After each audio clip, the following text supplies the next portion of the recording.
पूरे question paper को हम सॉल्व करेंगे, ठीक है। सारे चीज़ें एक एक क्वेश्चन करके सॉल्व करेंगे और इसका पीडीएफ मैं आपको दे दूंगा, लेकिन डिस्क्रिप्शन में इंपॉर्टेंट प्लेलिस्ट दे रखा है बेटा, उसको ज़रूर देख लेना, ठीक है।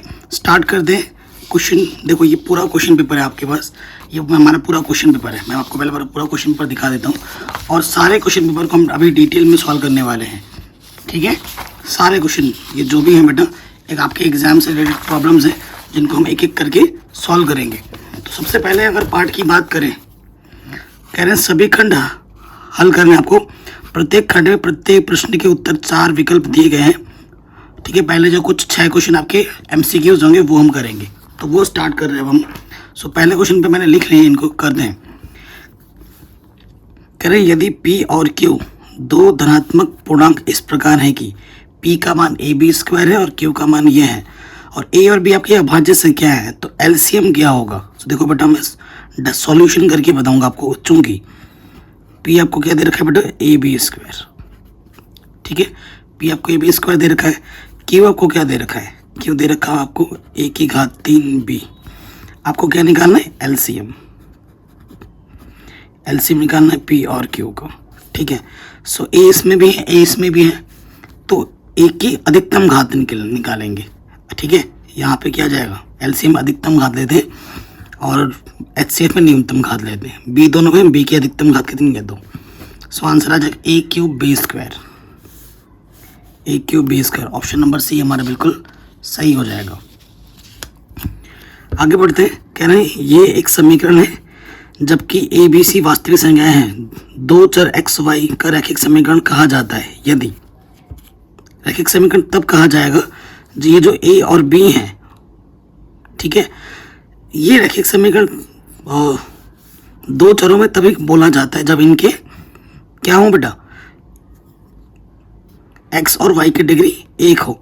तो इनमें से कौन सा कोएफिशिएंट है, A बराबर B के ना हो, ऐसी कोई चीज़ नहीं है, ठीक है, कि A बराबर B ना ही होना चाहिए, A² बराबर B²। तो ये कुछ क्वेश्चन ही थोड़ा सा उटपटांग लग रहा है मुझे, ठीक है। तो देखो AX + BY + C बराबर 0 है, ठीक है। सो देखो अगर मैं एक समीकरण लिख रहा हूँ, एग्जाम्पल देके आपको समझाता हूँ मेरी बात। अगर ये x + y + C कुछ भी हो सकता है, जैसे 2 लिख दिया, तो यहाँ मैंने A और B के मान समान ले लिए हैं। A और B के मान समान है, जो कि 1 और 1 है कि नहीं। और ये बोल रहा है कि A और B बराबर नहीं होगा, A² बराबर B² होगा, A² + B² का मान 0 होगा, ठीक है। ऐसा कुछ नहीं है, ऐसी कोई कंडीशन नहीं होती इसमें। हाँ एक कंडीशन ये लग सकती थी कि ये जो दो चर तभी होंगे जब A और B इनके मान 0 नहीं होने चाहिए, ये कंडीशन होनी चाहिए थी, ठीक है, ये कंडीशन होनी चाहिए थी। बाकी ये जो 4 ऑप्शन दे रखे हैं वो गलत दे रखे हैं, ठीक है। कभी कभी क्वेश्चन भी गलत आ जाता है, ऐसा कोई ज़रूरी नहीं है कि, ठीक है, ये चीज़ ध्यान रखनी है। अगले क्वेश्चन पे आ जाते हैं। कह रहे हैं के किस मान के लिए समीकरण युग्म के अद्वितीय हल हैं। बेटा अद्वितीय हल कब होगा आपको पता है। अगर समीकरण 1 से देखें, यहाँ से A1 कितना है, x का गुणांक 1, B1 कितना है, y का गुणांक -2 और C1 कितना है, +3 इधर के -3। यहाँ A2 कितना है, 3, B2 कितना है, k और C2 +1 इस तरह के क्या हो जाएगा बेटा, -1। अद्वितीय हल के लिए कुछ क्वेश्चन में क्या बोला, अद्वितीय हल। अद्वितीय हल के लिए कंडीशन क्या होता है, A1/A2 बराबर नहीं होता B1/B2 के, है ना। A1 का मान क्या है, 1/3, B1 का मान है -2/k, ठीक है। तिरछे गुणा करेंगे, k 1 कम k 3 दूनी 6, तो k का मान -6 नहीं होना चाहिए, ठीक है। ये आपका सही आंसर दे देगा। तो ये क्वेश्चन में आपका आराम से बन गया। निम्नलिखित में कौन सी द्विघात समीकरण है, द्विघात समीकरण कौन सी है वो आपको बतानी है, ठीक है। सो देखो बेटा द्विघात समीकरण कौन सी है वो आपको बतानी है। सो ये डी ऑप्शन देखो, ये 2x² और इसको खोल दो, A² + B² - k 2ab, ठीक है। तो 2x² - k 5x ये इधर आ जाएगा, ठीक है। माइनस सारे चिन्ह इधर आके बदल गए, 2x² में से x² घटाओगे तो x² बचेगा, -5x + 2x - 3x और ये -1 बराबर 0, तो ये द्विघात समीकरण है। क्योंकि द्विघात समीकरण का जो स्टैंडर्ड रूप होता है वो होता है इस तरीके से ax² + bx + c बराबर 0, है ना। इसी रूप में होता है, तो ये इसी रूप में है, बाकी कोई भी इसी रूप में नहीं है, ना ये ना ये ना ये। तो ऑप्शन नंबर डी बिल्कुल सही हो जाएगा। प्लीज़ वीडियो को लाइक शेयर ज़रूर कर देना, ठीक है। ये क्वेश्चन भी हो गया। आगे बढ़ते हैं। कह रहे हैं चित्र EF, ये जो EF है वो बेटा BC के समानांतर है। AE अनुपात BE, AE अनुपात BE आपको 4/1 दे रखा है। CF देखो, CF या FC ये 1.5 सेंटीमीटर है, ठीक है। तो AF की लंबाई ज्ञात कीजिए, AF की लंबाई ज्ञात कीजिए। आपको पता है बेटा कि चूंकि EF समानांतर है BC के, तो क्या लगा दोगे तुम थेल्स के प्रमेय अनुसार।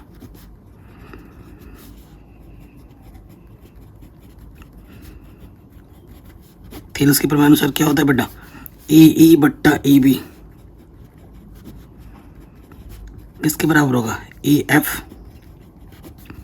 बट्टा FC। AE बट्टा EB, B ये हमें दे रखा 4:1, अनुपात का मतलब बट्टे में EF को हमने x मान है जो कि निकालना हो, ये 1.5 है। x एकम x, ये आ जाएगा 5 को 60.1 स्थान के बाद, ठीक है। सो आंसर आ जाएगा 6 सेंटीमीटर। ऑप्शन नंबर बी बिल्कुल सही हो जाएगा। आगे बढ़ते हैं। के किस मान के लिए समीकरण संपाती रेखाएं होंगी। संपाती रेखा के लिए कंडीशन क्या होती है, A1 बट्टा A2, B1 बट्टा B2 और C1 बट्टा C2 तीनों आपस में बराबर होते हैं। A1 कितना है बेटा 3, B1 कितना है 6, सॉरी A2 है 6, B1 कितना -1 और यह -k, यह +8 और ये माइनस का इधर आके क्या हो जाएगा +16। तो इन दोनों को बराबर ले लो, माइनस से माइनस कट गया, 3 एकम 3, 3 दूनी 6, 1/2, 1/k, k एकम k, 2 एकम 2, तो k का मान कितना आ गया बेटा 2। ऑप्शन नंबर सी बिल्कुल सही हो जाएगा, ठीक है। ये क्वेश्चन हो गया आपका आराम से। आगे बढ़ते हैं। अब आपको 4 क्वेश्चन ऐसे मिलेंगे जिनको सॉल्व करके दिखाना है। कह रहे 6 सेंटीमीटर त्रिज्या वाले वृत्त के एक त्रिज्यखंड का क्षेत्रफल निकालिए जिसका कोण 60 डिग्री है। तो वृत्तखंड, ठीक है, क्या बोला है नहीं, त्रिज्यखंड निकालना है। त्रिज्या में दे रखी है 6 सेंटीमीटर, ठीक है, और जो कोण हमें दे रखा है वो 60 डिग्री दे रखा है। तो प्रॉपर एग्जाम में जैसे लिखना है वैसे लिखाऊंगा मैं, आपको दिया है करके लिखेंगे। त्रिज्या में दे रखी है 6 सेंटीमीटर, है ना, और थीटा में क्या दे रखा है, थीटा में दे रखा है 60 डिग्री। अतः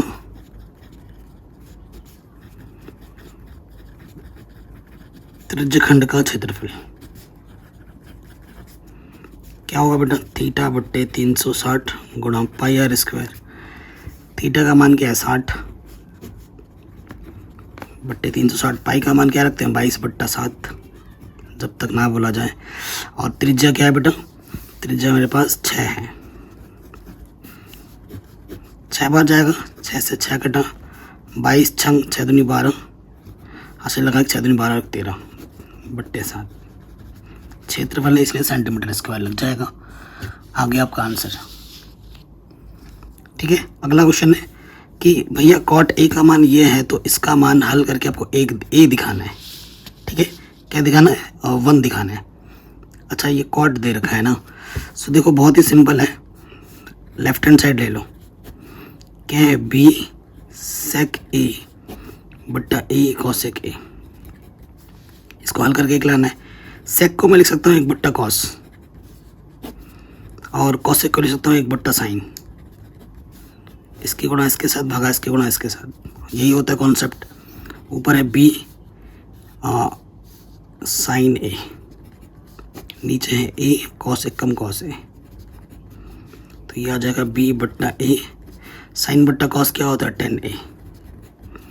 सो देखो बेटा, अगर कॉट ए हमें ये दे रखा है, चूंकि कॉट ए का मान b बट्टा ए है, तो 10a उसका व्युत्क्रम होता है, तो 10a का मान क्या होगा a बट्टा बी। तो तुम a बट्टा बी यहाँ रख दो, बी एक कम बी, ए एक कम ए, एक गुणा एक आ गया एक। यही तुम्हें प्रूफ करना था, राइट हैंड साइड। आराम से हो गया। किसी भी क्वेश्चन में थोड़ा सा भी डाउट दिक्कत लगे तो बेटा एक बार दोबारा ज़रूर देख लेना, ठीक है। ये क्वेश्चन भी हो गया और आपको इसकी पीडीएफ भी मैं प्रोवाइड करा दूंगा, टेंशन मत दो। इसका मान ज्ञात करना है। देखो आपको पता है चूंकि 37 डिग्री और 53 डिग्री को जब जोड़ोगे तो 90 डिग्री आएगा और इनके मान त्रिकोणमिति टेबल में मालूम नहीं है। जब ऐसा होता है तो हम क्या करते हैं, बदलते हैं, ऊपर या नीचे में से किसी एक को बदलना होता है, ठीक है। तो सेक 37 नीचे वाले को बदल रहे हैं, कौशिक 90 में से हम कितना घटाएंगे, 37 आ जाए, 53 आ जाए, 37, ठीक है। ऊपर है सेक 37 और आपको पता होगा कौशिक 90 माइनस थीटा क्या होता है बेटा, सेक थीटा, है ना। तो ऊपर है सेक 37 और यहाँ थीटा की जगह पे क्या है 37, तो ये भी हो जाएगा क्योंकि कौशिक 90 में सीधा सेक थीटा होता है, सेक 37। ऊपर नीचे सेम टू सेम कट के क्या जाएगा 1। यही तुम्हें लाना था, यही तुम्हारा आंसर है। कोई दिक्कत नहीं, कोई परेशानी नहीं। अब यहाँ पे ना बाहर छूट गया, यहाँ पे बाहर था, इसको सरलतम रूप में बदलना है। तो क्या करते हैं, माना इसको हम x मान लेंगे, 0.32 को हमने x मान लिया। इसका मतलब क्या है बेटा, वैसे कि इसका मतलब है ये 3232 बार बार आता रहेगा। समीकरण एक मानो, दो संख्या के ऊपर बार है तो दोनों तरफ 100 से गुणा करने पर,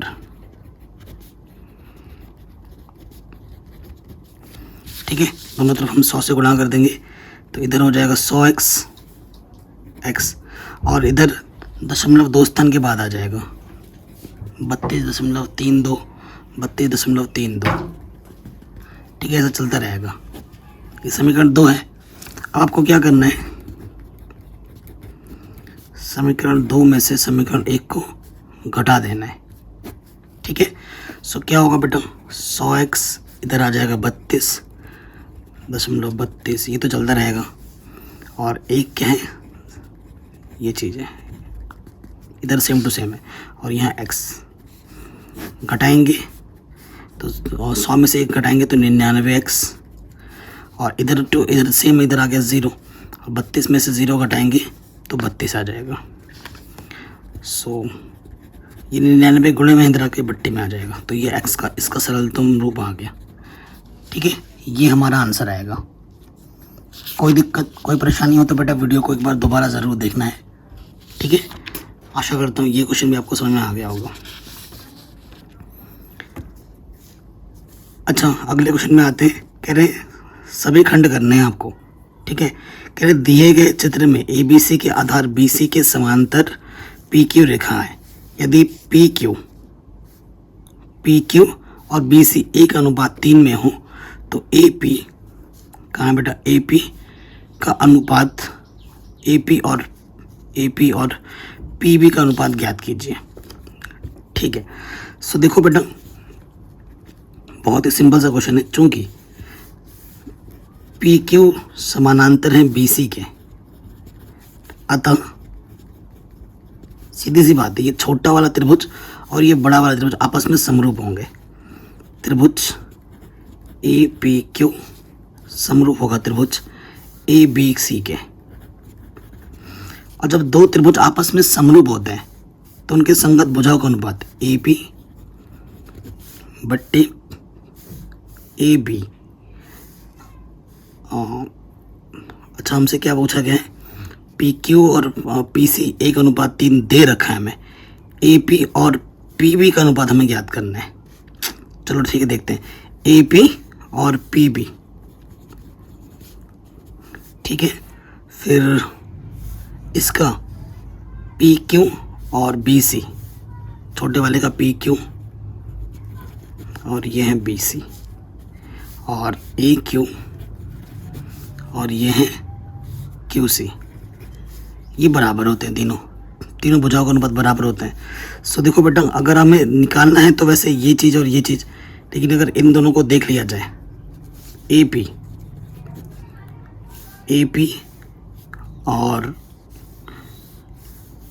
PB नहीं होगा, AP हो गया और AB होगा, यहाँ से थोड़ा गड़बड़ है, AB और इसका छोटा वाला भुजा और इस वाले का बड़ा भुजा वो हमें दे रखा है। देखो यहाँ से समीकरण मान लोगे वो आपको 1/3 दे रखा है, ठीक है, ये आपको 1/3 दे रखा है।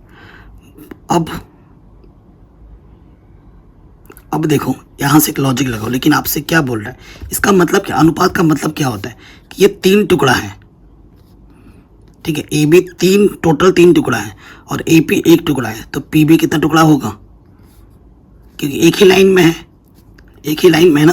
सो देखो यहाँ से आपको ये दिख रहा है ना, ये अनुपात आपको मिल गया है। हाँ, चूंकि EB जो है उसको मैं लिख सकता हूँ AP + PB, लिख सकता हूँ कि नहीं। और आपको निकालना क्या, देखो तिरछे गुणा करोगे तो यहाँ AB का मान आ जाएगा 3AP के बराबर, तो यहाँ AB की जगह पर मैं 3AP रख सकता हूँ, रख दिया। AP प्लस का इधर के माइनस हो जाएगा, यहाँ से क्या बचेगा 2AP और यहाँ से PB, AP PB ये 2 गुणे में इधर के बट्टे में आ गया AP। तो देखो ये PB गुणे में इधर के बट्टे में आ जाएगा, ऊपर कुछ नहीं तो 1 बचता है। अनुपात का मतलब क्या और बट्टे का मतलब क्या होता है, अनुपात। तो आंसर क्या आ जाएगा 1:2। क्या गया आंसर 1:2। आपके सामने मैंने हल किया पूरा डिटेल में, आराम से हो गया। किसी भी क्वेश्चन में डाउट दिक्कत लगे एक बार दोबारा रिपीट कर लीजिए ना। अगला क्वेश्चन है, ऐसे वृत्त की रचना कीजिए जिसकी त्रिज्या 3.5 सेंटीमीटर तथा जो 5 सेंटीमीटर दूरी पर बिंदु A और B से होकर जाता है, ठीक है। सो ये क्वेश्चन बहुत ही सिंपल है, मेरे पास अभी गोला प्रकार वगैरह नहीं है, तो क्या करना क्या है वो मैं आपको समझा देता हूँ। एक वृत्त की रचना करनी है जिसकी त्रिज्या 3.5 सेंटीमीटर, तो 3.5 सेंटीमीटर नापोगे त्रिज्या और एक वृत्त बना लोगे ऐसे, ठीक है, जिसकी त्रिज्या कितनी है 3.5 सेंटीमीटर है, ऐसे बना लेना। तथा जो 5 सेंटीमीटर दूरी पर स्थित बिंदु A और B से होकर जाता है, 5 सेंटीमीटर स्थित यहाँ पर एक 3.5 यहाँ पर कहीं एक बिंदु आ जाएगा, तो टोटल दूरी कितनी होगी 5 सेंटीमीटर होगी। यहाँ पर एक, क्योंकि 5 सेंटीमीटर दूरी पर स्थित बिंदु A और B से होकर जाता है, सो 2 बिंदु लेने हैं, ठीक है, इस तरफ एक लेना है उस तरफ एक लेना है। पहले में क्या करना है, ये 5 सेंटीमीटर है यहाँ से लेकर यहाँ तक की दूरी, फिर इसका अर्धक निकालना है, यहाँ से आधे से ज़्यादा लगे एक चाप यहाँ काटोगे एक चाप यहाँ काटोगे, फिर वही यहाँ पर रख के यहाँ पर कट मिलेगा और यहाँ पर कट मिलेगा, इन दोनों बिंदुओं को मिला दोगे, ये आपको नया बिंदु दे देगा, है ना। इसको केंद्र मान कर इसको त्रिज्या मान के एक नया वृत्त खींचोगे जो इन दोनों बिंदुओं से होता हुआ जाएगा, ठीक है, और फिर इससे और इसे इस कटान बिंदुओं को मिला दोगे, ये आपकी स्पर्श रेखा आ जाएगी। यही आपको बनाना है 2 नंबर में, आराम से हो जाएगा। अगर आपको फिर भी नहीं आ रहा तो मैं लिंक डाल दूंगा डिस्क्रिप्शन पे, वहाँ से जाके वीडियोस को देख लेना, ठीक है, ऑलरेडी मैंने करा रखा है। कह रहे किसी वृत्ताकार मैदान का क्षेत्रफल इतना है, उस वृत्त की परिधि ज्ञात कीजिए। एक वृत्ताकार मैदान है, ठीक है, माना वृत्त की त्रिज्या कितनी है बेटा R है, तो यहाँ लिख देना माना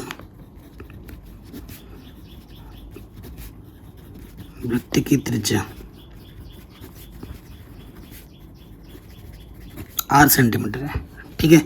किसी वृत्ताकार मैदान का क्षेत्रफल दे रखा है, दिया क्या है क्षेत्रफल दे रखा है, कुल मिलाकर कितना 616। क्षेत्रफल का मान होता है बेटा πr², 616 दे रखा है, ठीक है। सो r² हो जाएगा 616/π, है कि नहीं। अब हमें निकालना है परिधि, ओके। सो पाई का मान रखेंगे 616, पाई का मान होता है 22/7, बट्टे का 7 यहाँ ऊपर आ जाएगा, तो 616 × 7 बट्टे में 22, ठीक है। देखते हैं 11 × 5 = 55, हाँ 11 से कट जा रहा है, 11 दूनी 22, 11 × 5 = 55, 6 बचा 66 हो गया, 11 × 6 = 66, ठीक है, 2 से काटते हैं, 2 दूनी 4, ठीक है, 2 दूनी 4, 2 अट्ठे 16, ठीक है। और 28 को मैं लिख सकता हूँ 7 चौके 28, यहाँ पर क्या है आर स्क्वायर। तो वर्गमूल जब निकालोगे 7 और 7 और 4 को लिख सकता हूँ मैं 2 गुणा 2, एक जोड़ा यहाँ से एक जोड़ा यहाँ से, तो आर का मान क्या आ गया 7 दूनी 14, त्रिज्या मिल गई। अब काम बन गया। अब प्रश्नानुसार हमें क्या चाहिए बेटा, परिधि।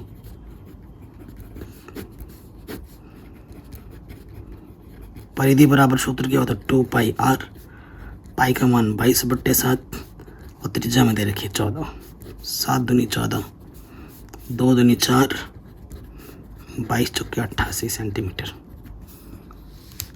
ठीक है, आराम से हो गया, कोई दिक्कत नहीं, कोई परेशानी नहीं। किसी पॉइंट में बेटा थोड़ा सा भी डाउट हो, वीडियो को एक बार दोबारा ज़रूर देखें। अगला क्वेश्चन है, लकड़ी के एक ठोस बेलन के प्रत्येक सिरे पर एक अर्धगोला खोदकर निकालते हुए एक वस्तु बनाई गई है। ठीक है, जैसे कि आकृति में दर्शाया गया है। यदि बेलन की ऊंचाई 10 सेंटीमीटर है, यहाँ से लेकर यहाँ तक की जो ऊंचाई है बेटा वो 10 सेंटीमीटर है। ठीक है, और आधार की त्रिज्या यहाँ से लेकर यहाँ तक की जो त्रिज्या है वो 3.5 सेंटीमीटर है। ठीक है, तो इस वस्तु का संपूर्ण पृष्ठीय क्षेत्रफल, देखो बेटा जब भी पृष्ठ तुम्हें लग रहा है कि इसमें से माइनस करना है, नहीं माइनस नहीं करना, पृष्ठ है, इसको तुम टच कर सकते हो, तो क्या होगा बेलन का क्षेत्रफल प्लस 2 अर्धगोले का क्षेत्रफल। ठीक है, तो हमें दिया है, क्योंकि अर्धगोले की जो त्रिज्या है और बेलन की त्रिज्या समान है तो सिर्फ त्रिज्या लिखूंगा आर 3.5 सेंटीमीटर। तुम इसको प्रॉपर वे में लिख सकते हो 7/2 सेंटीमीटर। ठीक है, भाग दो 3.5 ना जाना है। और ऊंचाई जो हमें दे रखी है एच, वो दे रखा है 10 सेंटीमीटर बेलन की ऊंचाई। प्रश्नानुसार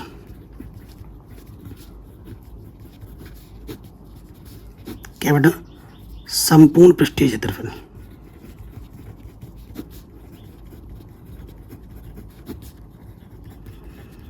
वो हो जाएगा बेलन का क्षेत्रफल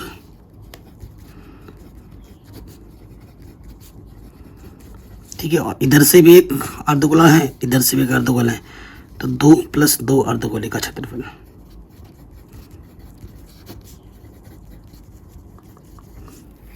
ठीक, यहाँ तक आगे समझ में। अब बेलन का क्षेत्रफल क्या होता है 2 पाई आर एच, अर्धगोले का होता है 2 पाई आर स्क्वायर। तो देखो अगर तुम ध्यान से देखो तो 2 पाई आर उभयनिष्ठ है, यहाँ से एच आ जाएगा, 2 तो ऑलरेडी बाहर है, 2 पाई आर बाहर निकाला तो यहाँ से 2 आर बचेगा। पाई का मान 22/7, आर का मान 7/2, एच का मान 10, आर का मान 7/2, 2 से 2 कट, 2 से 2, 7 से 7, तो बाहर बचा 22 और 10 और 7 17, 17 दूनी 34, हासिल लगा 3, 17 दूनी 34 और 3 37, 374 सेंटीमीटर स्क्वायर। क्षेत्रफल के लिए सेंटीमीटर स्क्वायर लगाते हैं, ये पता ही होगा आपको। ठीक है, तो ये चीज़ भी हमारी आराम से बन गई, कोई दिक्कत नहीं। किसी भी क्वेश्चन में थोड़ा सा भी डाउट हो एक बार दोबारा ज़रूर देखें। कह रहे गुणनखंड विधि द्वारा द्विघात समीकरण के मूल ज्ञात कीजिए। गुणनखंड विधि से लगाना है। ठीक है, तो यहाँ लिख देंगे प्रश्नानुसार।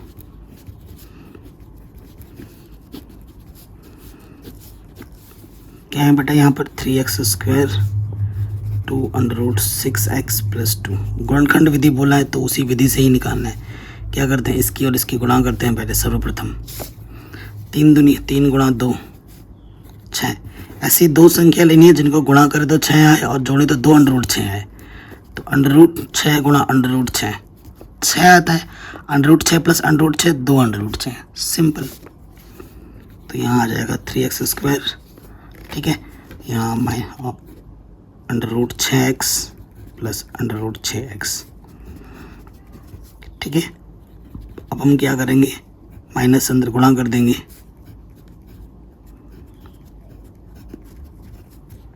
यहाँ से एक जोड़ा, यहाँ से एक जोड़ा।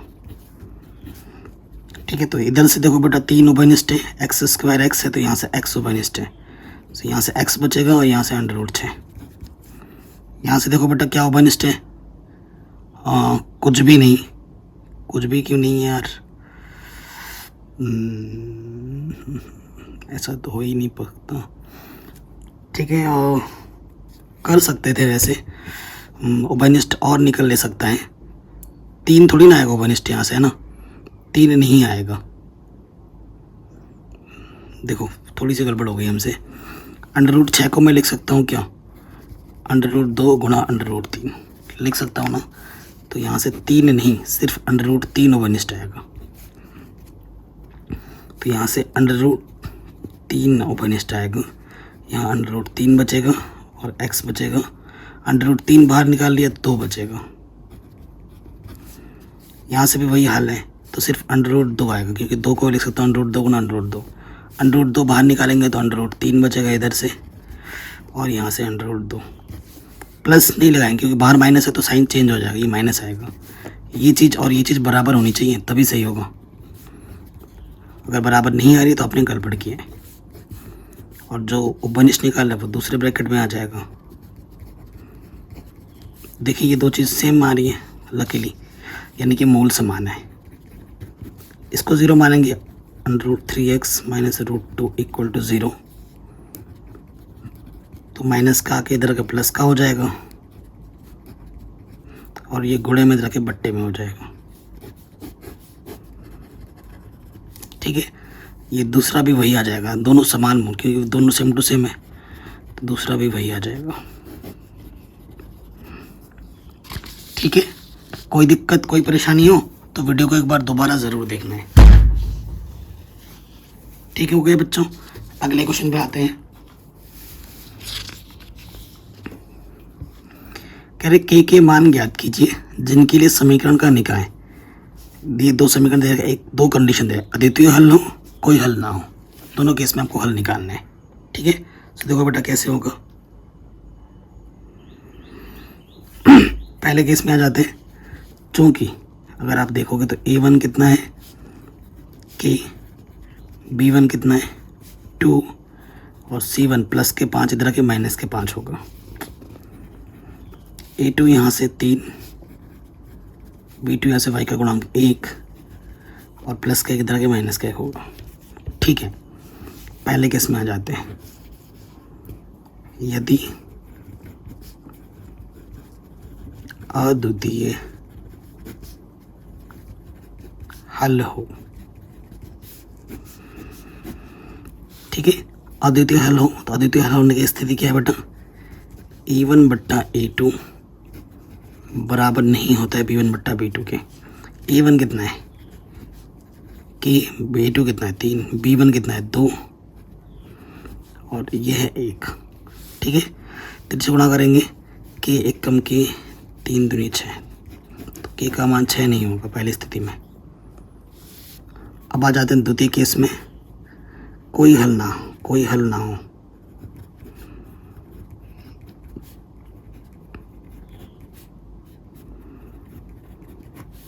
कोई हल नहीं कब होता है, जब A1 बट्टा A2 बराबर होता है B1 बट्टा B2 के बराबर नहीं होता है C1 बट्टा C2। A1 है कि A2 है 3, B1 है 2, B2 है 1, C1 का मान है माइनस के 5 और C2 का मान है माइनस के 1। ठीक है, इन दोनों को बराबर ले लेंगे, तो K बट्टा 3 बराबर 2 बट्टा 1, 3 गुणा कर दोगे, K 1 कम K 3 दूनी 6, तो K का मान 6 होगा दूसरी कंडीशन में, और पहली कंडीशन में K का मान 6 नहीं होगा। तो ये भी हमारा आंसर आराम से बन गया। आगे बढ़ते हैं, कह रहे हैं पूर्ण वर्ग बनाकर हल कीजिए। इसका आपको पूर्ण वर्ग बनाकर हल करना है। ठीक है, तो सबसे पहले देखो समीकरण लिखेंगे, तो ये कोई पूर्ण मतलब 1, 4, ठीक है, 9, 16 ऐसे संख्या होती है पूर्ण संख्याएं इस टाइप के क्वेश्चंस के लिए, तो वो नहीं है। तो सबसे पहले हमें क्या करना पड़ेगा, 6 से भाग देना पड़ेगा दोनों तरफ। 6 से भाग देने पर दोनों तरफ, तो ये 6 बट्टा 6 यहाँ से आ जाएगा x स्क्वायर, यहाँ से आ जाएगा x बट्टा 6, 1/0/6 0 ही होता है। अब देखो ए क्या है बेटा, सिर्फ एक्स बचाना, तो ये एक्स स्क्वायर है तो ए स्क्वायर का टर्म होता ही है, तो ए से यहाँ से एक्स है, और ये जो टर्म होता है वो 2ab का होता है। आपको बेसिकली बी का मान निकालना है, क्योंकि 2ab हमारे पास x/6 है। माइनस प्लस नहीं देखना है फिलहाल, अभी ए का मान हमारे पास x था, b हमें निकालना है। x का टर्म ये 2 गुणे में तरह के बट्टे में आ जाएगा, तो 6 दूनी 12 हो जाएगा, तो b का मान आ गया 1/12। ये स्टेप्स हैं जो आपको फॉलो करने होते हैं, ठीक है। सो अब हमें क्या करना है, दोनों तरफ b² दोनों तरफ, या फिर एक ही तरफ लिख दो, b² जोड़ने व घटाने पर, दोनों तरफ मत लिखना, सिंपल लिखना b² जोड़ने व घटाने पर। पहले जोड़ते हैं, अब 2 टर्म के बाद ना पहले जोड़ेंगे 1/12 का वर्ग, फिर एक बार जोड़ा, अब घटाएंगे 1/12 का वर्ग। ठीक हो गया यहाँ तक। अब ये जो टर्म होता है ना, क्योंकि एक पद माइनस का है, तो ये होता है a + b का होल स्क्वायर आएगा, या फिर a - b का होल स्क्वायर आएगा। तो यहाँ से आ जाएगा b क्या था बेटा, 1/12 इसका वर्ग, और ये माइनस के इधर के क्या हो जाएगा, प्लस का, और फिर ये भी हो जाएगा प्लस का। हल करो,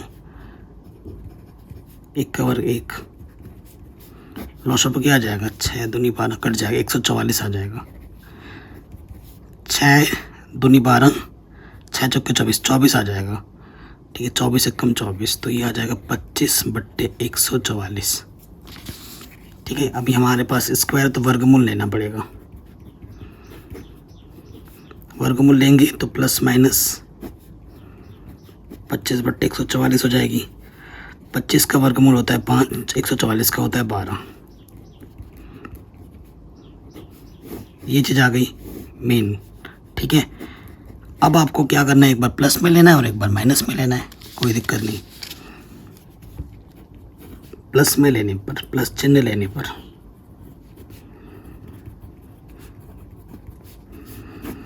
तो इधर में तो वही रहेगा, बस ये प्लस का ले लेंगे।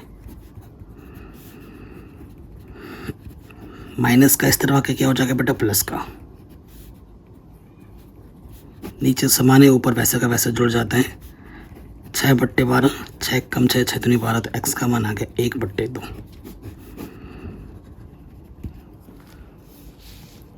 ठीक है। 1/2 आ गया। अब हमें लेना है माइनस चिन्ह।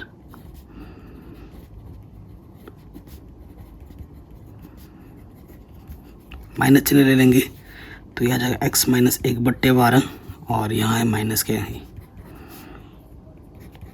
तो ये माइनस का इस तरह के प्लस का हो जाता है, और ये ऑलरेडी माइनस का है। नीचे सेम टू सेम, ऊपर -4/12, 4 कम 4 4 3 12, तो x का मान आ गया -1/3। ये दूसरा आंसर आ गया। तो इस क्वेश्चन का आंसर हमने पूर्ण वर्ग बनाने की विधि से इसको हल कर दिए, ठीक है, आराम से हो गया। अगला क्वेश्चन है बेटा, उस पर आ जाते हैं। कह रहे बिंदु इतने इतनों को मिलाने वाले खंड को एक अनुपात में अंतर विभाजित करने वाले बिंदु का निर्देशांक ज्ञात कीजिए। बहुत ही सिंपल क्वेश्चन है। 2 बिंदु हैं, एक बिंदु का नाम मैं ए बोल देता हूँ, जो कि आपको दे रखा है 2, -3, दूसरा दे रखा है हमें -4, 6, इसे बी बिंदु दिए। अंतर विभाजन पर माना वो बिंदु x, y है। किस अनुपात में कर रहा है, 1:2 में कर रहा है। तो ये x1 हो गया, ये y1, ये x2 हो गया, ये y2, ये आपका m1 हुआ, ये आपका m2, ठीक है। अंतर विभाजन कर रहे, विभाजन सूत्र लगाएंगे, विभाजन सूत्र से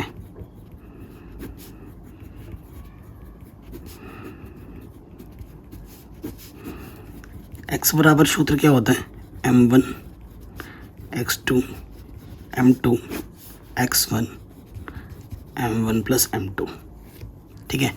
सो देखो बेटा, m1 कितना है, 1, x2 है -4, m2 है 2, x1 कितना है बेटा, 2, और m1 प्लस m2 -4 प्लस 4/3 0/3 0। ठीक, पुनः अब हमें y निकालना। y के लिए सूत्र क्या होता है? m1 y2 m2 y1 m1 plus m2। m1 है 1, y2 है 6, ठीक है, और फिर m2 है 2 और y1 कितना है? -3। m1 प्लस m2 1 + 2, तो यहाँ से आ जाएगा 6, फिर से वही यार 0/3, ये भी आ गया 0। तो वो बिंदु क्या होगा? अतः जो बिंदु होगी x, y माना था हमने, तो x 0 आया, y 0 आया, तो आंसर हो जाएगा 0,0। तो ये क्वेश्चन भी आपका आराम से बन गया। नेक्स्ट क्वेश्चन में आते हैं। कह रहे सर्वसमीका, इस सर्वसमीका का प्रयोग करके ये हमें सिद्ध करना है। बहुत ही शानदार क्वेश्चन और एनसीईआरटी का क्वेश्चन है। सो देखो, सेक थीटा बराबर होता है 1 + tan स्क्वायर। हम जानते ही हैं सेक दिया नहीं है, tan भी नहीं दिया है, लेकिन सेक क्या होता है आपको थोड़ा आइडिया लगाते हैं। सेक क्या होता है बेटा? 1/cos होता है। tan क्या होता है? sin/cos होता है। होता है कि नहीं होता है? बिल्कुल होता है। सो देखो, यहाँ पर अगर साइन कॉस तो दे रखे हैं, अगर बट्टे में कॉस ला दो तो बात बन जाएगी। तो मैं क्या करता हूँ ना, बायां पक्ष लेता हूँ सबसे पहले, ठीक है, बायां पक्ष लेने पर। और ये आपके एनसीईआरटी का क्वेश्चन है उदाहरण का, बायां पक्ष लेने पर। मैंने क्या किया, बायां पक्ष ले लिया। बायां पक्ष में क्या है बेटा, एक बार लिख लेता हूँ मैं, sin थीटा माइनस के cos थीटा प्लस k1, बट्टा लगाया, sin थीटा माइनस के cos थीटा माइनस k1। अब देखो, इसके बट्टे में भी क्या मैंने क्या करना है ना, दोनों तरफ अंश तथा हर में cos थीटा से भाग देने पर, ऐसे लिख देना, cos theta cos theta cos theta.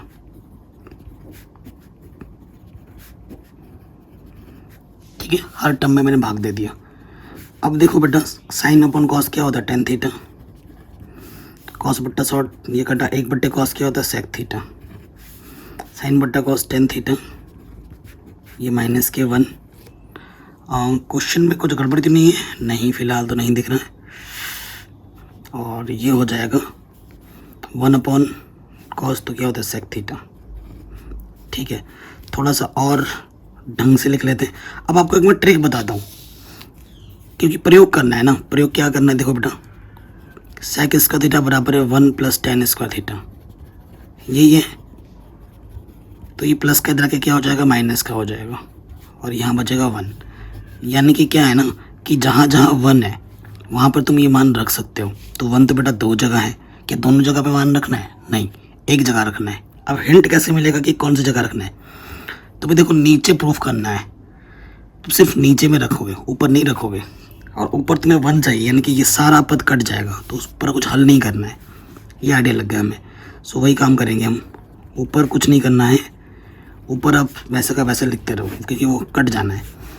tan theta, ये माइनस के sec थीटा है, ठीक है, और ये -k1 है। 1 की जगह पे क्या रख सकता हूँ मैं? sec स्क्वायर थीटा माइनस के tan स्क्वायर थीटा। ठीक है, ये किस रूप में है? ये a स्क्वायर माइनस के b स्क्वायर के रूप में है। जैसे हम लिख सकते हैं a + b गुणा a माइनस के b, लिख सकते हैं। सो देखो बेटा, ऊपर क्या हो जाएगा? tan थीटा -k1 प्लस के sec theta, tan theta minus के sec थीटा, इसे मैं लिख सकता हूँ sec theta plus tan theta, a + b, फिर लिख सकता हूँ a माइनस b। ओके बच्चों, कोई दिक्कत नहीं है यहाँ तक? ठीक। सो एक चीज़ नज़र आ रही है हमें, क्या है कि बेटा हमें कॉमन बट्टे में sec theta minus tan theta चाहिए। मैं क्या करता हूँ ना, यहाँ से कॉमन निकाल रहा हूँ। ऊपर कुछ नहीं करना है, ऊपर जैसा है वैसा ही रखो, बस तुम्हारा आंसर आने वाला है। मैं माइनस लेना पड़ेगा, और यहाँ से क्या जाएगा? sec थीटा, ठीक है, माइनस के tan थीटा मैंने बाहर निकाला, और ये माइनस है, ठीक है, ये माइनस है क्योंकि दो तरीके हैं। प्लस इसको मैंने देखो है तो अंदर ये, लेकिन मैं ये निकाल रहा हूँ बाहर। अगर तुम उभनिष्ठ निकालोगे यहाँ से और यहाँ से, देखो ये चीज़ बाहर मैंने कुछ और निकाली, बस चिन्ह का फर्क है, तो यहाँ से माइनस का एक बचेगा। अब ये तुमने बाहर ऑलरेडी निकाल दिया, तो ये बचा अंदर सेक थीटा प्लस के टेन थीटा। आप खुद देखो माइनस का 1 बैठा है यहाँ पर, माइनस का 1, माइनस के सेक थीटा और माइनस के टेन थीटा, कुछ तो गड़बड़ है ना। क्वेश्चन में ना एक चीज़ गड़बड़ पता है क्या है, यहाँ पर दोनों ही माइनस कॉस दिख रहे हैं ना, यहाँ से एक कोई माइनस का और एक कोई प्लस का है। ये थोड़ा सा मैंने देखा है, थोड़ी सी गड़बड़ी हुई है, क्वेश्चन में थोड़ा गड़बड़ लग रहा है। फिर क्या होगा ना, ये चीज़ सेम टू सेम हो जाएगी और ये कट जाएगी, ऊपर एक बचेगा और नीचे आपका जो प्रूफ करना था सेक थीटा माइनस के टेन थीटा, वो आराम से आपको मिल जाएगा। ये थोड़ा सा मिस्टेक है, वहाँ पर देख लेना, ये क्वेश्चन आपका आराम से बन जाएगा। और ये सब मैंने पहले सब कुछ करा रखा है। अगला क्वेश्चन है, कह रहे हैं यह सिद्ध कीजिए एक रेखा किसी त्रिभुज की दो भुजाओं को एक ही अनुपात में विभाजित करती है तो वह रेखा उसकी तीसरी भुजा की समानांतर होती है। ठीक है, ये है, कह रहे सिद्ध कीजिए एक, ये जो प्रमेय है, ये जो प्रमेय देखो क्या कह रही है, और ये मैंने ऑलरेडी करा रखा है, तो मैं आपको समझा देता हूँ क्या कह रही है। लिंक मिल जाएगा आपको डिस्क्रिप्शन में, ठीक है, ये मैंने पहले ही करा रखा है। कह रहे सिद्ध कीजिए यदि एक रेखा किसी त्रिभुज की दो भुजाओं को एक ही अनुपात में काटती है, ये त्रिभुज है, ये एक रेखा है, इसको दो बराबर भागों में काटे, इस त्रिभुज का नाम ए बी सी दे दो, इसका नाम ई एफ दे दो। हमें दिया क्या है, हमें दिया क्या है कि ए ई बट्टा ई बी, ए ई बट्टा ई बी बराबर है ए एफ बट्टा एफ सी, ए एफ बट्टा एफ सी। ये चीज़ हमें ना बराबर दे रखी है। तो सिद्ध क्या करना है, तो सिद्ध करना है कि भैया ये तभी पॉसिबल है जब ई एफ समानांतर हो बी सी के। ठीक है, जब ई एफ समानांतर हो बी सी के, ये चीज़ हमें सिद्ध करना है। और ये आपका है प्रमेय 6.2, इसको प्रूफ करने के लिए आ रखा है 4 नंबर में, और ये मैंने पहले ही करा रखा है अलग से वीडियो बनाकर, जिसकी मैं लिंक्स डाल दूंगा आपको डिस्क्रिप्शन पे। 6.1, 6.2, ठीक है, 6.6 और 6.8 मैंने करा रखा है, लिंक्स मिल जाएगी आपको डिस्क्रिप्शन पे। ठीक है बेटा, सो वहाँ से पूरा डिटेल में देख लेना, अलग से ही वीडियो बना रखा है मैंने, उस पहले ये पूरा देख लो, उसके बाद डिस्क्रिप्शन में लिंक दे रखा है, वो देख लेना। ठीक है, अगला क्वेश्चन क्या बोल रहे हैं, एक वृत्ताकार खेत पर 24 रुपये प्रति मीटर की दर से बाड़ लगाना है। ये वृत्ताकार खेत है, इसके चारों तरफ ना बाउंड्री बाड़ लगानी है, जिसका जो टोटल दर है 24 रुपये प्रति मीटर, मतलब बाड़ की लागत प्रति मीटर, मतलब हर एक मीटर में प्रति मीटर कितनी है, 24 रुपये है। ठीक है, टोटल व्यय जो कुल व्यय होता है, कुल खर्चा कितना लगा है, कुल व्यय लगा है 5280 रुपये। या 1 मीटर इतना हुआ, इतना इतना करके ना पूरा बाड़ लगाया है, उसका खर्चा इतना रुपये है। ठीक है, सो सबसे पहले तो हमें त्रिज्या ही नहीं मालूम, माना खेत की जो वृत्ताकार खेत है उसकी त्रिज्या कितनी है, आर मान ली मैंने। ठीक है, तो ये खेत की परिधि क्या होगी, खेत की बाउंड्री निकाल लो, खेत की परिधि कैसे निकलेगी, टोटल जो खर्चा आया है उसको 1 मीटर से भाग दे दो। ठीक है, टोटल खर्चे को 1 मीटर में जितना खर्चा लग रहा है उससे भाग दे दो। 1 मीटर में कितना खर्चा लग रहा है, 24, टोटल कितना 5280 रुपये है, इसको हमें भाग देना है 24 से, तो 220 आ जाएगा। और खेत की परिधि 220 है, खेत की परिधि का सूत्र क्या होता है, 2πr, 2 एकम 2, 2 एकम 0, पाई का मान 22/7 और ये r, 11 एकम 11 0, 11 दूनी 22। ठीक है, 2 पंजे 10, 5 7 35, तो त्रिज्या का मान 35 सेंटीमीटर आ गया, सेंटीमीटर नहीं मीटर, मीटर में तो मीटर में है। ठीक है, 35 मीटर आ गया खेत की। अब हमें क्या बोल रहा है, इस खेत की 0.50 प्रति वर्ग मीटर स्क्वायर की दर से जुताई करनी है अंदर, तो खेत का क्या निकालना पड़ेगा, क्षेत्रफल फिर जुताई करने में कितना खर्चा लगेगा वो बताना है। तो खेत का क्षेत्रफल, क्योंकि जुताई करनी है पूरे खेत में, तो पाई आर स्क्वायर सूत्र होता है वृत्त का क्षेत्रफल, है ना। पाई का मान 22/7, त्रिज्या का मान 35 गुणा 35, 7 पंजे 35, 22 पंजे 110 गुणा 35, ठीक है।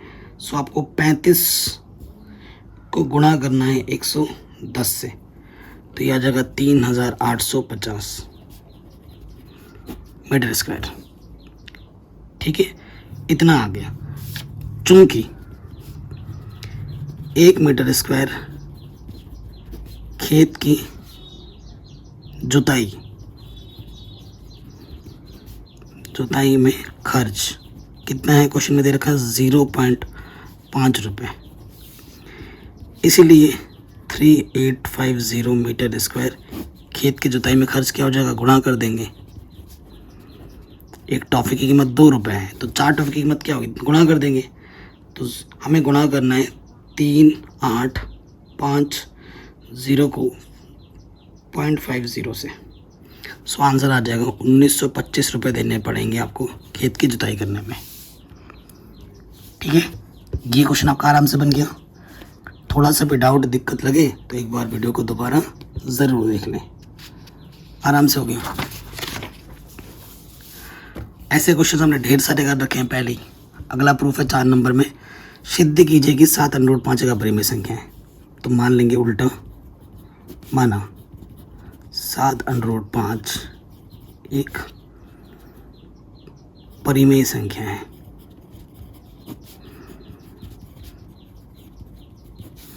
अगर कोई भी परिमेय संख्या है तो उसे हम P/Q के रूप में लिख सकते हैं, जहाँ पर Q का मान 0 नहीं होता।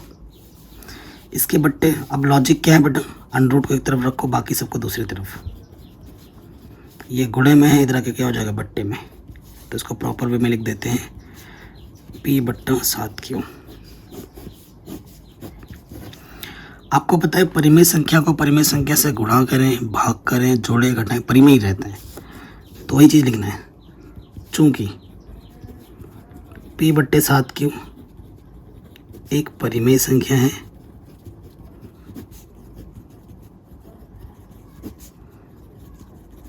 तथा हम जानते हैं, हम क्या जानते हैं बेटा, हम जानते हैं कि √5 एक परिमेय संख्या, अपरिमेय संख्या है।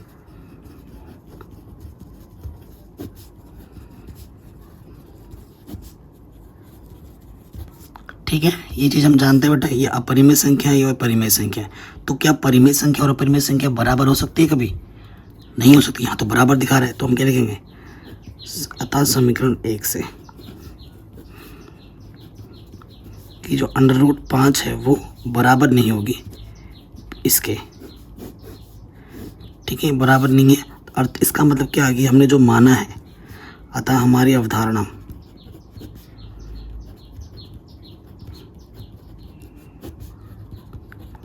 गलत है। हमने जो माना है बेटा वो क्या है बेटा, गलत है।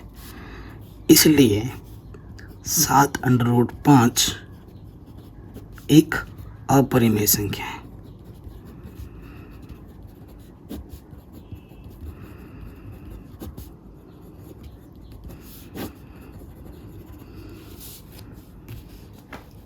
कोई दिक्कत, कोई परेशानी नहीं है, आराम से हो गया, ठीक है। अगला क्वेश्चन है बेटा, तो ये क्वेश्चन के लिए ना गोला प्रकार पेंसिल चाहिए, जो कि मेरे पास नहीं है, और लेकिन ये हमने ऑलरेडी करा रखा है। ये प्रश्न है 11.1 का क्वेश्चन नंबर 1, है ना। हर साल आता है लगभग, और ये मैंने ऑलरेडी करा रखा है। उसकी भी लिंक्स मिल जाएगी आपको डिस्क्रिप्शन पे, ठीक है बेटा। सो टेंशन मत लो, ये भी मैंने पहले ही करा रखा है। अगले क्वेश्चन में आते हैं। हमें क्या प्रूफ करना है कि सिद्ध कीजिए कि ये जो बिंदु हैं वो समबाहु त्रिभुज के शीर्ष हैं। ये आपको बताना है, समबाहु त्रिभुज, ठीक है। समबाहु त्रिभुज क्या होता है, जिसकी सारी भुजाएं बराबर हो। तो मैं आपको बना के दिखाता हूँ। त्रिभुज है, 3 शीर्ष आपको दे रखे हैं।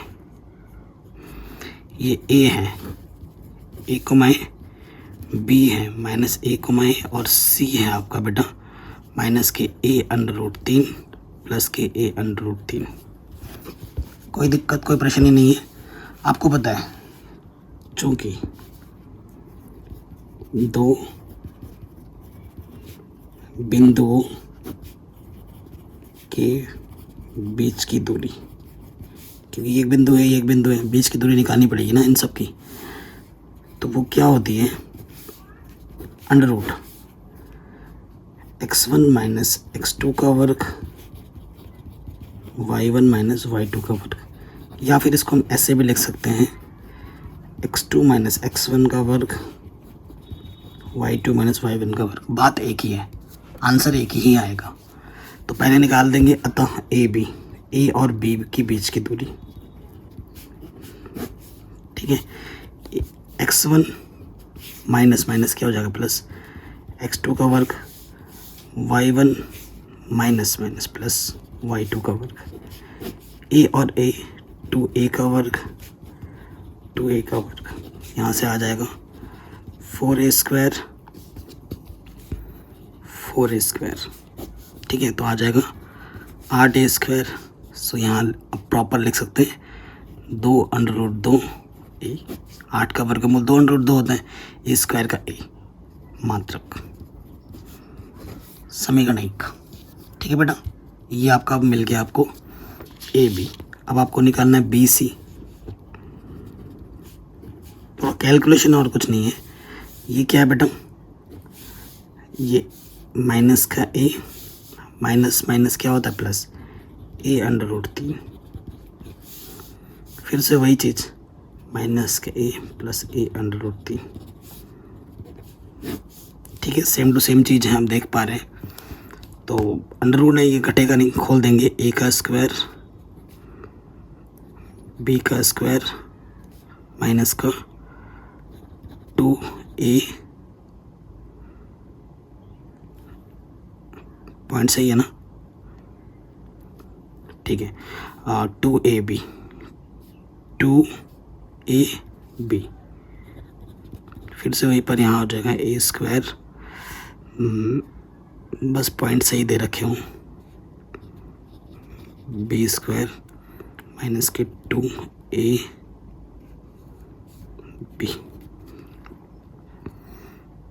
कुछ गड़बड़ लग रहा है हमें।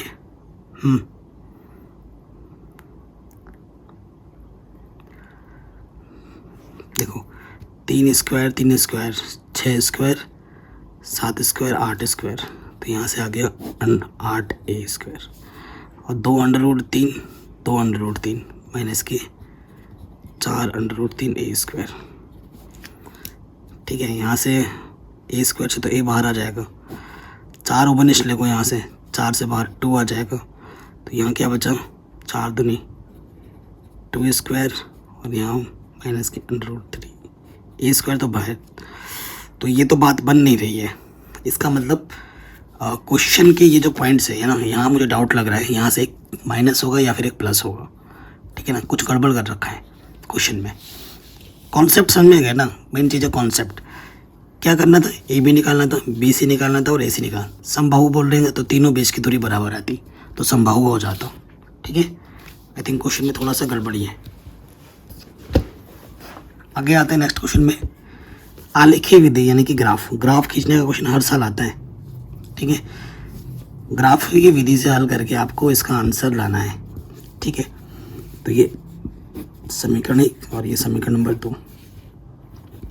ग्राफ खींचने के लिए हर समीकरण से कम आपको एक बिंदु निकालना होता है, 2 बिंदु निकालना होता है एक समीकरण से। तो पहला समीकरण 2x + 4y 10, बिंदु पूर्णांक में होने चाहिए तभी बेटर होता है ना। और मैंने आपको बोला है कि मेरा जो पर्सनल सजेशन है हमेशा कि एक बार x को 0 मानो, एक बार y को 0 मानो। नहीं होता है फिर हम सोचेंगे x को किया और क्या मानना है, y को और क्या मानना है, ठीक है। जनरली सरल क्वेश्चन ही आते हैं बोर्ड एग्जाम में। माना अगर x को 0 मानोगे तो यहाँ 0 रखना है, तो ये 0 हो गया, ठीक है ना। सो x को 0 मान दिया तो 4y = 10, ठीक है। तो काटोगे तो y का मान क्या हो जाएगा, 2.5, तो जो पहला बिंदु है x आपने 0 माना, y आपको 2.5 मिला। अब आप क्या करेंगे, y को 0 मानेंगे, माना y 0, ठीक है। y को मैंने 0 माना, यहाँ रखना है y की जगह पर 0। 2x किसी भी संख्या को 0 से गुणा करोगे वो 0 हो जाता है, तो 2x बराबर 10, 2 पंजे 10। तो x का मान मुझे 5 मिला और y मैंने 0 माना था। एक समीकरण से दो बिंदु चाहिए थे, मिल गए। अब समीकरण नंबर 2 में आ जाओ।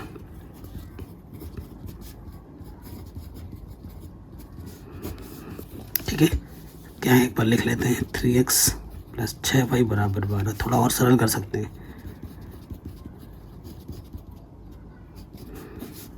3 चौके 12 है ना, x प्लस 2y बराबर 4, ये समीकरण है प्रॉपर। ठीक है, माना x का मान 0 मानेंगे तो देखो यहाँ 0 हो जाएगा, तो 2y बराबर 4, 2 दूनी 4। तो नेक्स्ट पॉइंट होगा वो मेरा होगा 0,2। माना y को अगर 0 मानूंगा तो ये वाला 0 हो जाएगा, तो x का मान सीधा सीधा 4 आ जाएगा। ठीक है, तो 4,0 हो जाएगा एश पॉइंट। अब ग्राफ पेपर तो मेरे पास नहीं है बेटा, आपको बोर्ड एग्जाम में ग्राफ पेपर ज़रूर मिलेगा। ठीक है, आपको ग्राफ पेपर ज़रूर मिलेगा। देख इसमें पेजेस हैं, हाँ है। अरे भाई भगवान भी हमारी मदद कर रहा है। मैंने नज़र मारी इधर, मुझे ग्राफ पेपर दिख गया। चलो यार इसी में सॉल्व कर देंगे। ऐसा आपको ग्राफ पेपर मिलेगा। ठीक है, ठीक है, कह रहे ना मेहनत करने वालों का साथ भगवान भी देता है। देखो मेहनत कर रहे हैं तो साथ भगवान दे रहे हैं। मैंने सोचा ग्राफ पेपर हमारे पास नहीं है, पता नहीं अचानक से कहाँ से दिख गया।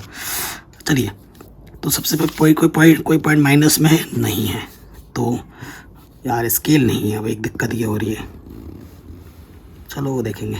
अभी यहाँ ले लेते हैं, पॉइंट्स सिखा देता हूँ ये, क्योंकि पॉजिटिव में सारे पॉजिटिव। ठीक है, ये तो इस तरफ हमारा x जाता है, इधर x डैश होता है, यहाँ केंद्र होता है, यहाँ y, और इस तरफ y डैश जाता है। ठीक है, एक एक ये 1 2 3 4 5, ठीक है ना। ऊपर पॉजिटिव का 1, पॉजिटिव का 2, ये तो पता ही है आपको। पहला बिंदु x, और x पे 0, y पे 2.5 यहाँ पर, तो ये वाला पहला बिंदु आ गया P। दूसरा है Q, x पे 5, 1 2 3 4 5, और y पे 0। ठीक है, अब इन दोनों बिंदुओं को मिलाना है। स्केल नहीं है, देखो पेन से खींच रहे हैं, कुछ तो करेंगे यार, सही सही बन जाए बस। इधर से आ रहा है, इधर से जा रहा है। ठीक है, आसपास से गए हैं। ओके, अब समीकरण लिख दो। क्या था समीकरण बेटा, 2x प्लस 4y बराबर 10। यहाँ लिख देंगे 2x प्लस 4y बराबर 10, ये पहला समीकरण है। ठीक, अगला समीकरण क्या, बिंदु क्या है, x पे 0 y पे 2, ये x पे 0 y पे 2, तो ये P की हमने इसे R बिंदु माना था। और दूसरा है x पे 4 और y पे 0। ठीक है, ये दो बिंदु हैं। अब ये पता नहीं कहाँ पे जाके कटेंगे, फिर तो यार कटेगा कहीं ना कहीं जाकर।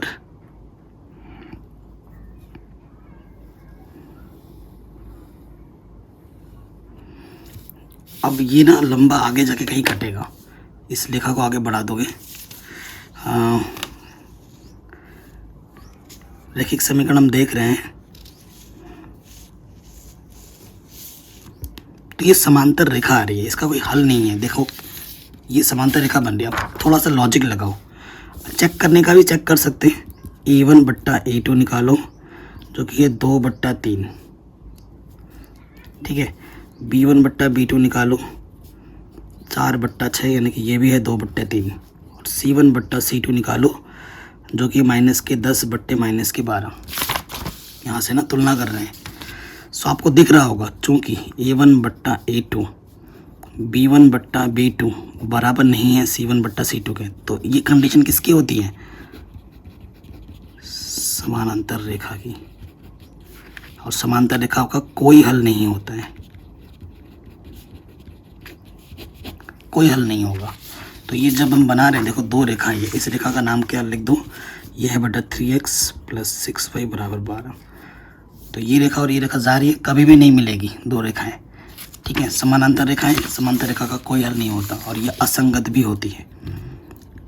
क्या होती है बेटा? असंगत। हो गया आराम से, ठीक है।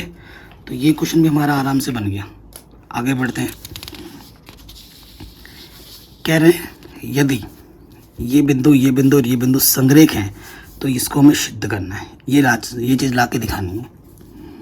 ये ए बिंदु है, ये बी बिंदु है, ये सी बिंदु है, तो इसे हम x1 y1 x2 y2 x3 y3 बोल सकते हैं। संरेख हैं, ठीक है। चूंकि संरेख हैं इसलिए त्रिभुज का क्षेत्रफल क्या लिया जाएगा बेटा? 0 लिया जाएगा। संरेख का मतलब एक ही रेखा पर है, लाइन में है, और लाइन है तो त्रिभुज बन नहीं रहा, त्रिभुज क्षेत्रफल 0 होगा। सूत्र आपको याद होना चाहिए बेटा। क्या होता है? 1/2 x1 y2 minus y3 x2 y3 पे ख़त्म हुआ, y3 minus y1 x3 x2 के बाद x3 आएगा, y1 माइनस के y2। ये 1/2 गुणे में इधर के बट्टे में आ जाएगा, 0 के बट्टे में कुछ भी जाए 0, तो अंदर का यही बचेगा। x1 का मान कितना है? x, y2 है 7, y3 है 5, x2 है माइनस के 5, y3 है 5, y1 है y, x3 है माइनस के 4, y1 है y, y2 है 7। ठीक है, हल करते हैं। ये आ गया 7x, अरे यार 7 में 5 या 2x, तो यहाँ से आ जाएगा पाँच बचे 25 माइनस माइनस प्लस के 5y माइनस के 4y माइनस माइनस प्लस 7 28, तो 2x, 5 में से 4 घटाएंगे प्लस के y, 25 में से 28 में से 25 घटाएंगे प्लस के 3, उस तरफ क्या बचा? 0। यही तो प्रूफ करना था। आ गया? यही प्रूफ करना था ना, आराम से हो गया, कोई दिक्कत नहीं। आगे बढ़ते हैं। नेक्स्ट क्वेश्चन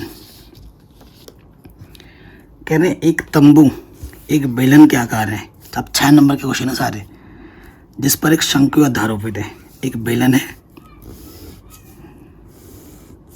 ठीक है, ये बेलन है हमारा,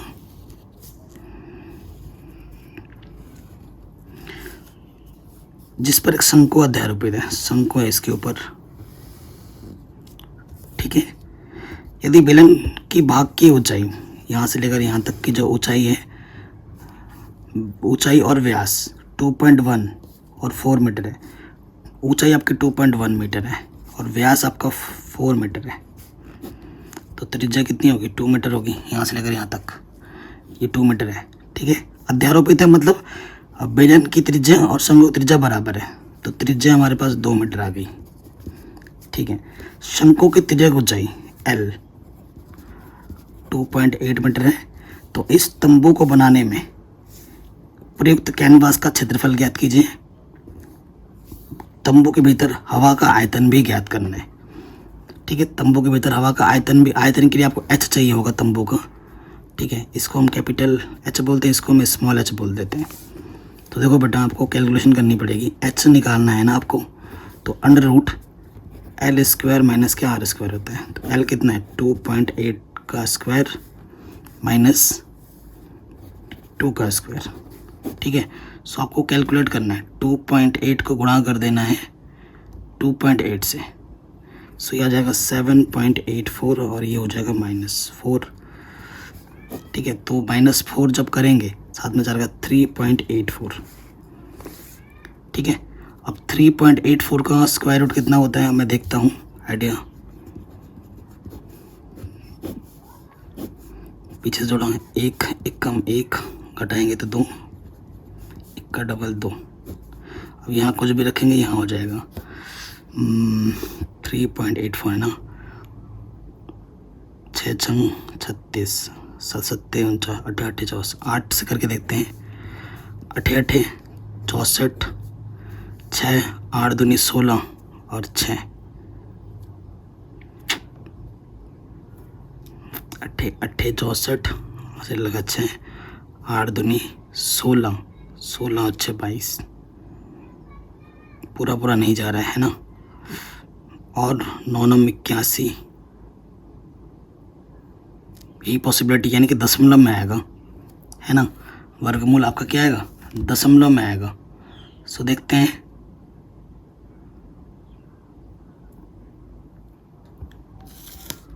सो देखो गाइस, जब इसका ये 4 के आसपास है ना, 3.84, यानी कि 2 से तो कम ही होगा। तो जब स्क्वायर निकालोगे ना आप वर्गमूल, तो 1.9 आ जाएगा, दशमलव के आगे जाएगा, ठीक है।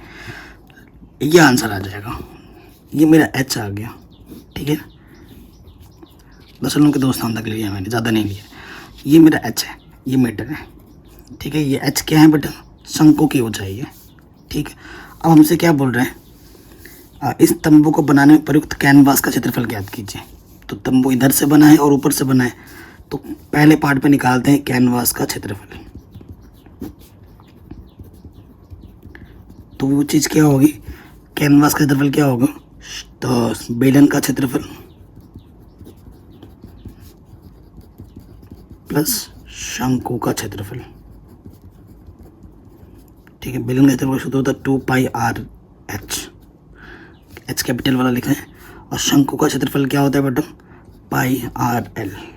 तो बेटा पाई आर वैसे ओबेनिस्ट है, यहाँ से 2 एच बचा और यहाँ से एल बचा। पाई का मान क्या रखते हैं, कुछ बोला नहीं है तो, क्योंकि 7 से तो कुछ कटेगा फटेगा नहीं, है ना। कटेगा क्या, नहीं कट रहा है, तो 3.14 रखते हैं। और आर का मान वैसे 2 दे रखा है, 2, एच का मान हमारे पास 2.1 है और एल का मान हमारे पास 2.8 है, ठीक है। सो गुणा करेंगे, 2 चौके 8, 2 एक कम 2, 2 3 6, और यहाँ से आ जाएगा 4.2, 2.8। अगर 7 आ जाएगा तो बेटा 7 से तो कट जा रहा था, फिर गड़बड़ हो जाएगा, देखो, ठीक है। ये हो जाएगा 7 आ रहा है यार, तो इसको नहीं रखो, इसको भी फिलहाल मत रखो, इसको 22/7 रखो, सही रहेगा। क्योंकि ये इसको ऐड कर रहे हैं तो 7 आ रहा है, 7 से 7 कैंसिल हो जाएगा, 22 तो नहीं 44 आ जाएगा, 44 मीटर स्क्वायर। तो चीज़ें चलेंगे ना, 22/7 ही रखना पड़ेगा। क्षेत्रफल ज्ञात कर लिया। अब हमने तंबू का आयतन भी ज्ञात करना है, तंबू के भीतर का आयतन।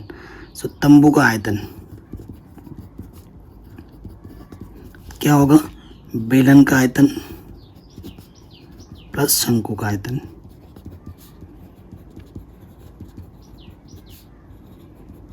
ठीक है। बेलन का आयतन का सूत्र क्या होता है बेटा, पाई आर स्क्वायर एच। शंकु का आयतन होता है 1/3 पाई आर स्क्वायर एच, ठीक है। सो क्या करते हैं बच्चों, पाई आर स्क्वायर उभयनिष्ठ है, यहाँ से एच बचेगा और यहाँ से 1/3 एच बचेगा। पाई का मान 22/7, आर का मान 2 स्क्वायर, है ना।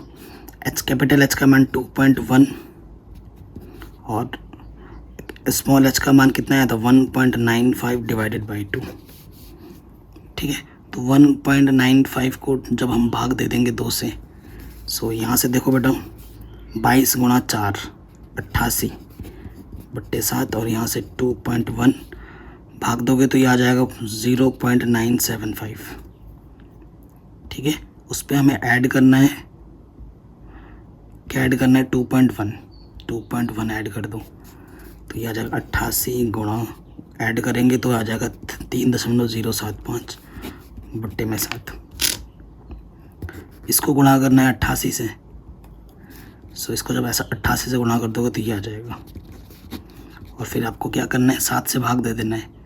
सो जब 7 से भाग दोगे तो ये आ जाएगा 38.65, दशमलव के 2 स्थान तक इतना मीटर क्यूब आयतन निकाल लेना। तो मीटर की घात 3 लगेगी, क्षेत्रफल निकाल तो मीटर की घात 2 लगती है, ठीक, जो भी। तो ये चीज़ हमें निकालने के लिए बोला गया था, 6 नंबर में हमने आराम से निकाल दिया। किसी भी पॉइंट में डाउट या दिक्कत हो तो वीडियो के ऊपर दोबारा देखें। अगले क्वेश्चन पे आते हैं 6 नंबर के। आंधी आने से एक पेड़ टूट जाता है और टूटा हुआ भाग इस तरीके से मुड़ जाता है कि पेड़ का शिखर जमीन को छूने लगता है। प्रश्नावली 9.1 का क्वेश्चन नंबर 2 है ये। बताओ, मुंह जबानी बता दे रहा हूँ। ठीक है।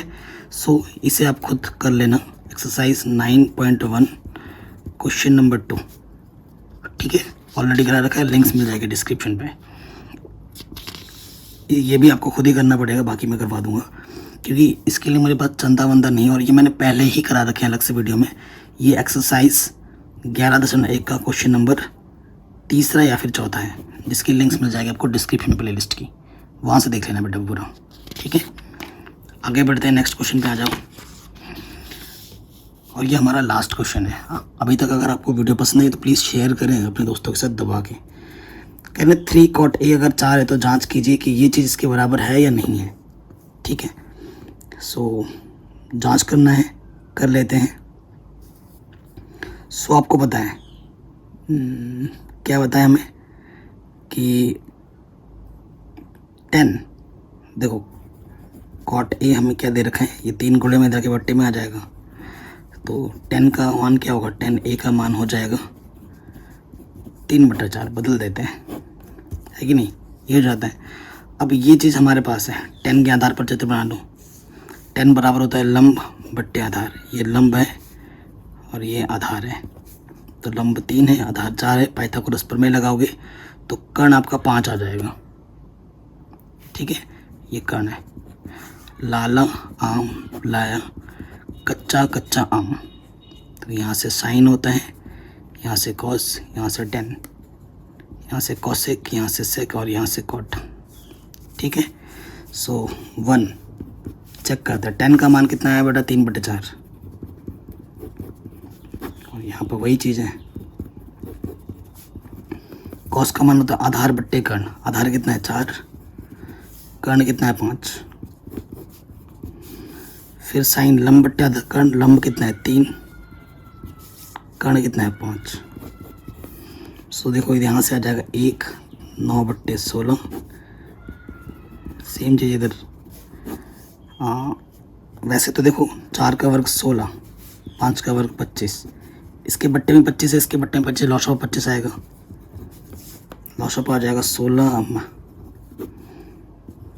और इसका भी लॉस ऑफ आ जाएगा 16, 16 1 कम 16 + 9, इसके बट्टे में 16, इसके बट्टे में 16 कैंसिल आउट, 16 में से 9 घटाएंगे 7/25, 16 में से 9 घटाएंगे 7, 16 और 9 25,